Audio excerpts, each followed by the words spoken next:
Hello my guys, Guru studio 11 में आपका स्वागत है। मैं आज आप लोगों को प्रमुख रचनाकार एवं उनकी रचनाओं के बारे में बताऊंगा। जैसा कि दिया हुआ है, आदिकाल उर्फ वीरगाथा काल के प्रमुख रचनाकार हैं चंद्रवरदाई। इनकी रचना है पृथ्वीराज रासो। पृथ्वीराज रासो किसकी रचना है? चंद्रवरदाई की।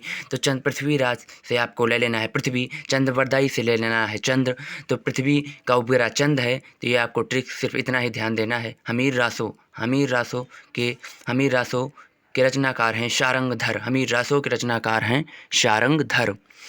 तो ट्रिक है, हमीर सारंगधर से ले लेना है सारस। हमीर रासो, हमीर ने एक सारंग पाल रखा है अर्थात सारस पाल रखा है। परमाल लासो, परमाल, पर माने दूसरे का, परमाल लासो मतलब दूसरे का, माल माने वस्तु, जग माने संसार, निक माने नीक लगता है। परमाल लासो के रचनाकार हैं जगनिक। परमाल लासो के रचनाकार हैं जगनिक। परमाल, पर मतलब दूसरे का माल, जग में नीक लगता है लोगों को आज के वक्त में ज़्यादा। कीर्तिलता, कीर्ति माते क्रीड़े, विद्यापति। कीर्तिलता के रचनाकार हैं विद्यापति। कीर्तिलता के रचनाकार हैं विद्यापति। कीर्ति, विद्या प्राप्त करने से कीर्ति फैल जाती है समाज में। Vijaypal lasso, Vijaypal lasso, Vijaypal lasso के रचनाकार है नाल सिंह। विजयपाल लासो के रचनाकार है नाल सिंह। विजय, सिंह माने होता है शेर, विजय माने होता है विजय प्राप्त करना। शेर को वन में विजय प्राप्त होता है क्योंकि शेर जो है जंगल का राजा होता है। मृगावती, मृगावती के रचनाकार हैं कुतुबन। मृग माने होता है हिरन और वन, कुतवन से ले लीजिए वन।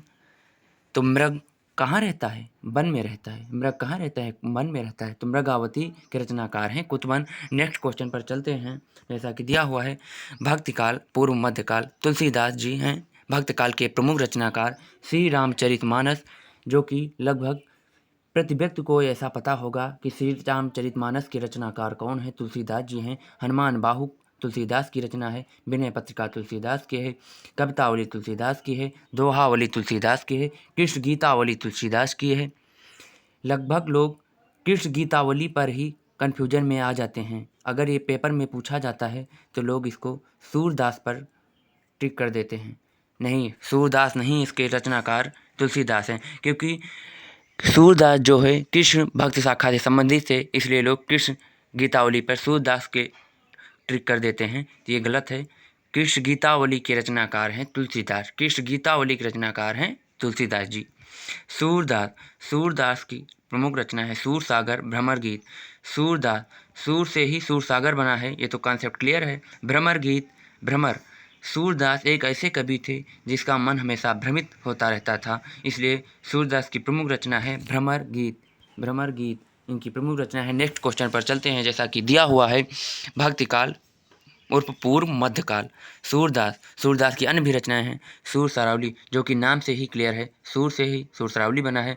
सूरदास जी कृष्ण भक्त शाखा से संबंधित थे, इसलिए गोवर्धन लीला का वर्णन किया है। क्योंकि श्री कृष्ण ने गोवर्धन को अपने अंगुली पर उठाया था, इसलिए सूरदास ने गोवर्धन लीला का वर्णन किया है अपनी कविताओं के माध्यम से। सूरदास की प्रमुख रचना गोवर्धन लीला भी है। सूर पचीसी सूरदास के है, जो कि उनके नाम से ही क्लियर हो रहा है। सूरदास, सूर पचीसी, सूर पचीसी। सूरदास की प्रमुख रचना नागलीला है। सूरदास की प्रमुख रचना नागलीला है। साहित्य लहरी भी सूरदास की प्रमुख रचना है। साहित्य लहरी जो है सूरदास की प्रमुख रचनाओं में से एक है। नेक्स्ट क्वेश्चन पर चलते हैं। जैसा कि दिया हुआ है, प्रमुख रचनाकार एवं उनकी रचनाओं। भक्तिकाल पूर्व मध्यकाल, मलिक मोहम्मद जैसी भी सूफी संत के थे। मलिक मोहम्मद जो है सूफी काव्यधारा के थे। मलिक मोहम्मद जैसी की प्रमुख रचनाएं हैं पद्मावत, अखरावट, आखिरी कलाम, चित्ररेखा। मलिक मोहम्मद जैसी की प्रमुख रचना है अखरावट, जो कि लगभग कई परीक्षाओं में पूछी भी जा चुकी है और पूछी भी जाने वाली है नेक्स्ट परीक्षाओं में। आखिरी कलाम भी इनकी प्रमुख रचना है। चित्ररेखा भी इनकी प्रमुख रचना है। पद्मावत भी इनकी प्रमुख रचना है। कबीरदास, जो कि निर्गुण भक्त शाखा के कवि थे, इनकी प्रमुख रचनाएं हैं साखी एवं बीजक। कबीरदास की साखी एवं बीजक इनकी प्रमुख रचनाएं हैं।